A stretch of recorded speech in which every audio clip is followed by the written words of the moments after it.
kita ingin wujudkan demokrasi yang baik dengan kondisi syura, kemampuan kita bermusyawarah sesama kita, karena ini perintah agama kita loh. Menghargai orang lain, menghargai pendapat orang lain. Sebelum kita keluarkan satu pendapat, yuk dengarkan pendapat orang lain dulu, baru kita berpendapat.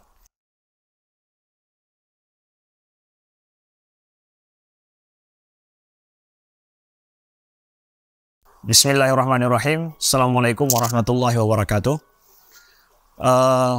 Sedikit pelajaran penting untuk kita dari Capitol Hill, Washington DC.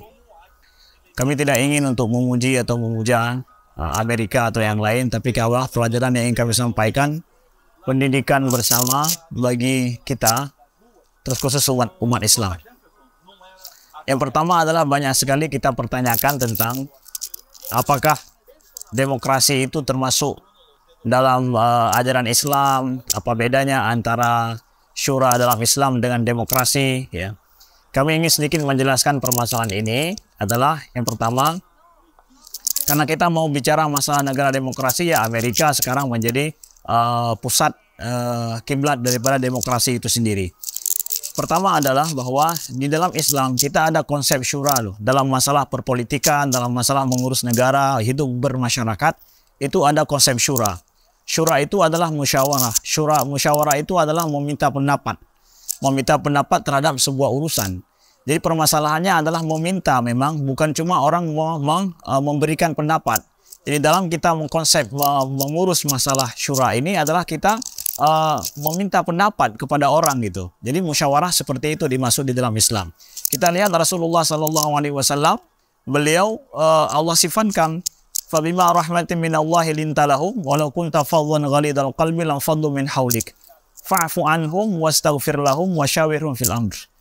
Allah mengatakan bahwa menyuruh nabinya untuk fa'fu anhum, maafkanlah mereka dan minta ampun kepada mereka, wasyawirhum fil amr, dan bermusyawarahlah dengan mereka, orang-orang umat Islam, dengan orang mukmin dalam masalah segala hal perkara begitu. Jadi nabinya itu disuruh oleh Allah untuk meminta pendapat kepada umat, meminta pendapat kepada sahabat, meminta pendapat kepada orang lain. Itu Allah suruh kepada nabinya. Fa idza azamta fatawakkal 'ala Allah. Kalau seandainya engkau telah berazam, maka tawakallah kepada Allah.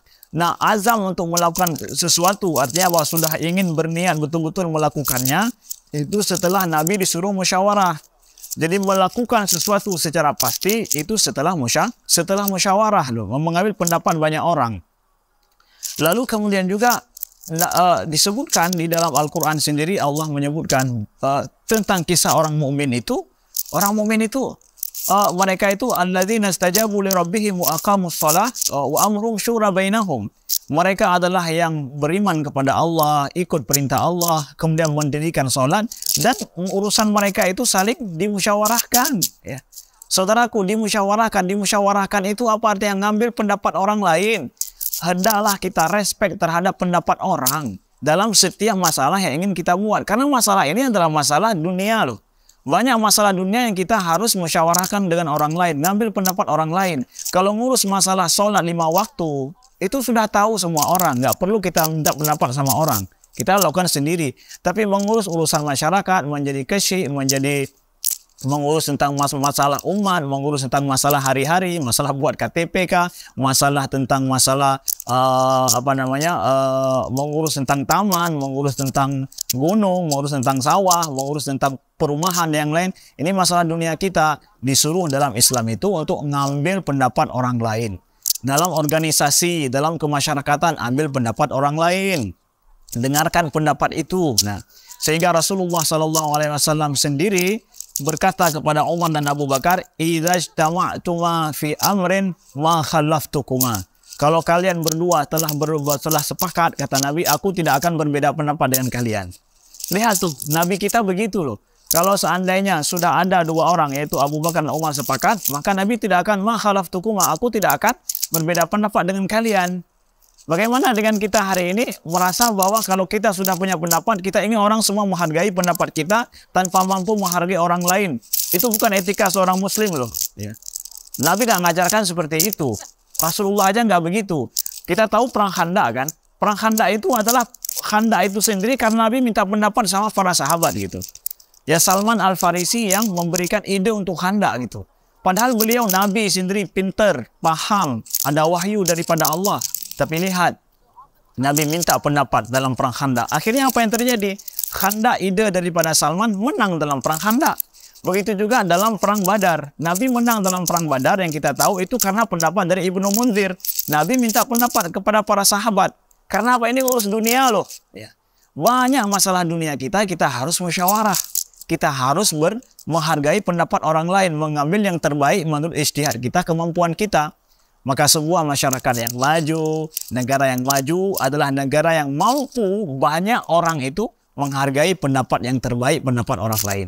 Maka di dalam skup masyarakat kecil sekalipun, kita tidak akan pernah tenang, tidak akan bisa bersatu, gara-gara kita nggak mampu menghargai orang lain gitu.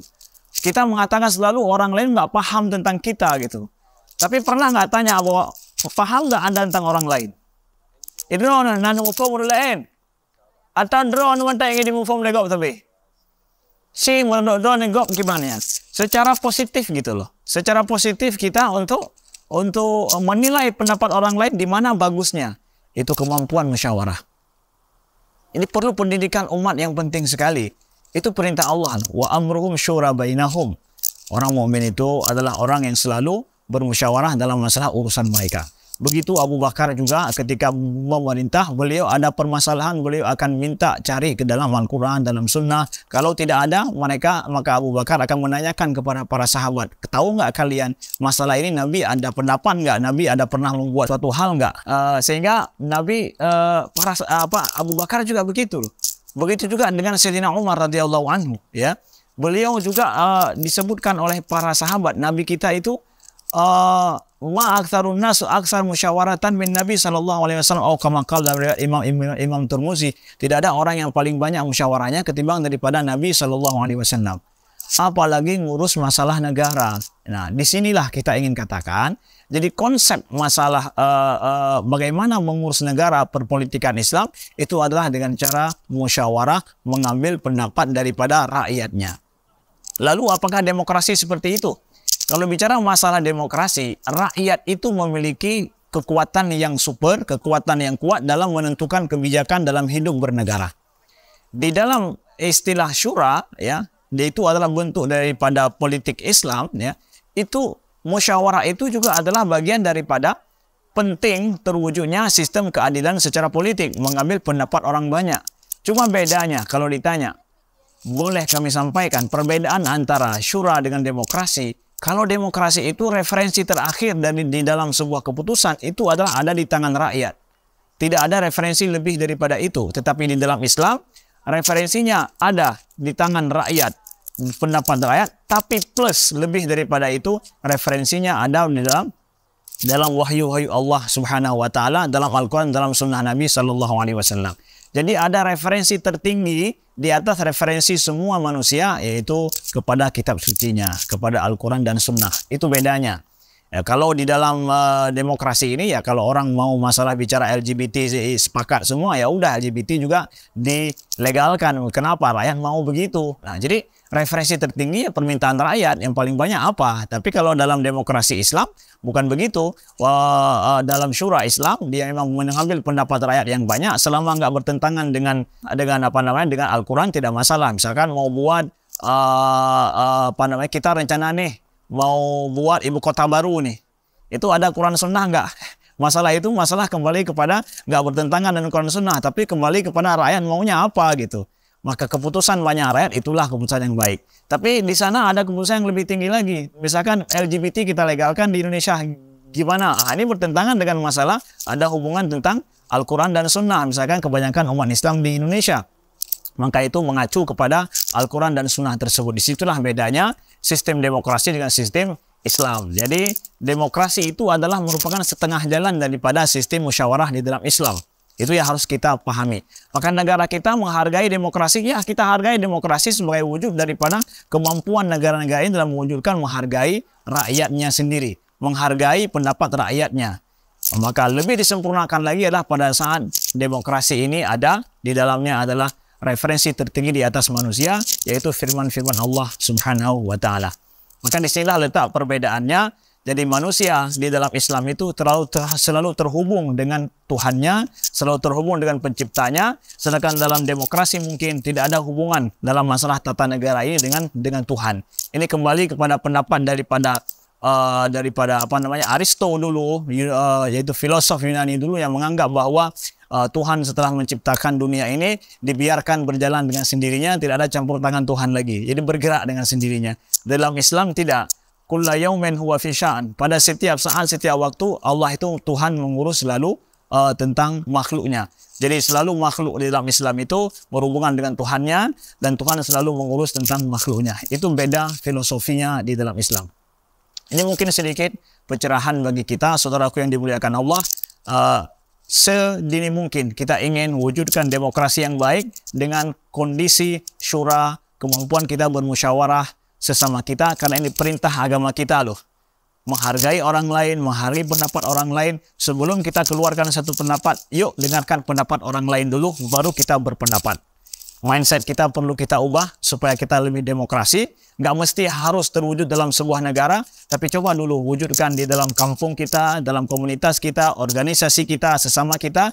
Insya Allah akan terwujud dengan baik di dalam sebuah negara. Ini mungkin pesan kami sedikit dari depan Capitol Hill, Washington DC di Amerika Serikat. Mudah-mudahan berguna, bermanfaat. Ya, pada hari ini tanggal 31 Oktober ya, dari Washington DC, Amerika Serikat. Assalamualaikum warahmatullahi wabarakatuh.